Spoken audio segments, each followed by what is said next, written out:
Assalamualaikum warahmatullahi. Om Swastiastu, Namo Buddhaya dan salam kebajikan.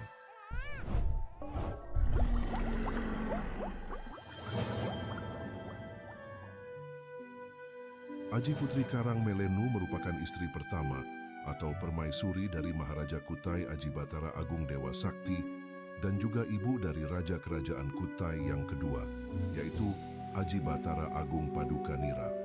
Para pemirsa yang budiman, dengan segala kerendahan hati, izinkan saya kembali mempersembahkan sebuah kumpulan cerita legenda, cerita rakyat Kalimantan Timur, dan jangan lupa like, komen, serta subscribe-nya agar kami lebih bersemangat membuat cerita selanjutnya.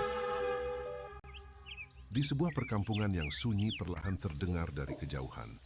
Suara orang hutan dan kicauan burung enggang saling bersahutan sehingga di zaman dahulu.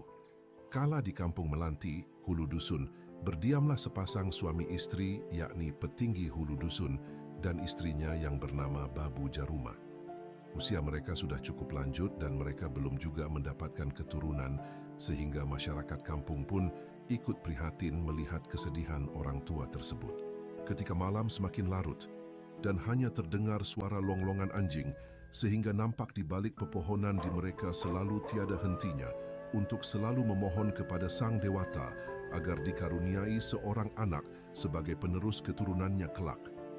Suatu hari, keadaan alam secara tiba-tiba menjadi sangat buruk. Hujan turun dengan sangat lebat selama 7 hari 7 malam. Petir menyambar silih berganti, diiringi gemuruh guntur dan tiupan angin yang cukup kencang. Tak seorang pun penduduk kampung Hulu Dusun yang berani keluar rumah, termasuk Petinggi Hulu Dusun dan istrinya. Pada hari yang ketujuh, tiba-tiba saja persediaan kayu bakar untuk keperluan memasak keluarga ini sudah habis. Untuk keluar rumah mereka tak berani karena cuaca yang sangat buruk.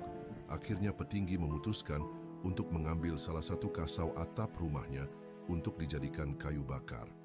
Ketika Petinggi Hulu Dusun membelah kayu kasau, alangkah terkejutnya ia ketika melihat seekor ular kecil sedang melingkar dan memandang ke arahnya dengan matanya yang halus, seakan-akan minta dikasihani dan dipelihara. Pada saat ulat itu diambil Petinggi, keajaiban alam pun terjadi. Hujan yang tadinya lebat disertai guntur dan petir selama 7 hari 7 malam, seketika itu juga menjadi berhenti. Hari kembali cerah seperti sedia kala, dan sang surya pun telah menampakkan dirinya di balik iringan awan putih. Seluruh penduduk Hulu Dusun bersyukur dan gembira atas perubahan cuaca ini. Ulat kecil tersebut akhirnya dipelihara dengan baik oleh keluarga Petinggi Hulu Dusun. Babu Jaruma sangat rajin merawat dan memberikan makanan berupa daun-daun segar kepada ulat itu. Hari berganti hari, bulan berganti bulan, ulat itu membesar dengan cepat dan ternyata ia adalah seekor naga yang tubuhnya semakin membesar.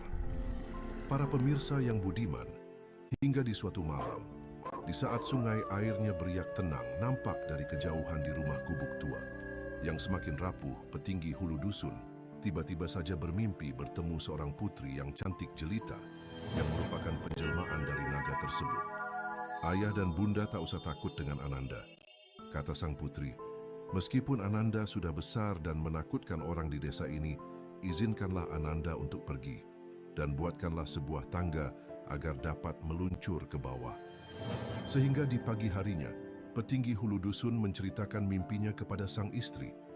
Mereka berdua lalu membuatkan sebuah tangga yang terbuat dari kayu yang kuat.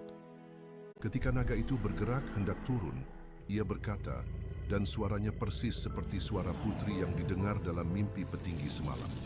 Bila mana Ananda telah turun ke tanah, maka hendaknya ayah dan bunda mengikuti kemana saja Ananda merayap.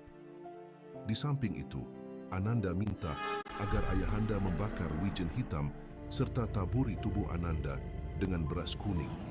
Jika Ananda merayap sampai ke sungai dan telah masuk ke dalam air, maka iringilah buih yang muncul di permukaan sungai.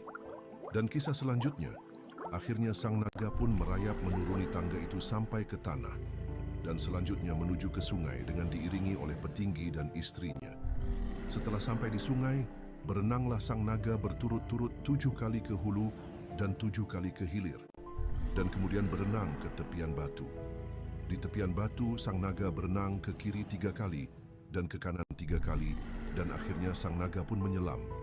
Di saat sang naga menyelam, timbullah angin topan yang dahsyat. Air bergelombang, hujan, guntur, dan petir bersahut-sahutan. Perahu yang ditumpangi petinggi pun didayung ke tepian.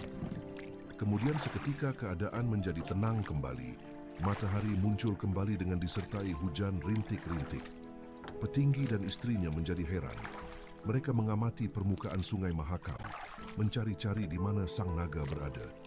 Tiba-tiba mereka melihat permukaan Sungai Mahakam dipenuhi dengan buih. Pelangi menumpukan warna-warninya ke tempat buih yang meninggi di permukaan air tersebut. Babu Jaruma melihat seperti ada kumala yang bercahaya berkilau-kilauan. Mereka pun mendekati gelembung buih yang bercahaya tadi. Dan alangkah terkejutnya mereka ketika melihat di gelembung buih itu terdapat seorang bayi perempuan sedang terbaring di dalam sebuah gong. Gong itu kemudian meninggi dan tampaklah naga yang menghilang tadi sedang menjunjung gong tersebut. Semakin gong dan naga tadi meninggi naik ke atas permukaan air, nampaklah oleh mereka binatang aneh sedang menjunjung sang naga dan gong tersebut. Petinggi dan istrinya semakin ketakutan tanpa sengaja melihat kemunculan binatang aneh yang tak lain adalah lembu swana. Dengan segera Petinggi mendayung perahunya ke tepian batu. Hingga tak lama kemudian, perlahan-lahan lembu swana dan sang naga tenggelam ke dalam sungai. Hingga akhirnya yang tertinggal hanyalah gong yang berisi bayi yang terus menangis, sehingga gong dan bayi itu segera diambil oleh Babu Jaruma dan dibawanya pulang. Petinggi dan istrinya sangat bahagia mendapat karunia berupa seorang bayi perempuan yang sangat cantik. Akhirnya bayi itu lalu dipelihara mereka, dan sesuai dengan mimpi yang ditujukan kepada mereka, maka bayi itu diberi nama Putri Karang Melena. Bayi perempuan inilah kelak akan menjadi istri Raja Kutai Kartanegara yang pertama, Aji Batara Agung Dewa Sakti. Nah pemirsa yang budiman, demikianlah mitologi Kutai mengenai asal mula naga yang menghantarkan Putri Junjung Buih atau Putri Karang Melenu, Ibu Suri dari Raja-Raja Kutai Kartanegara.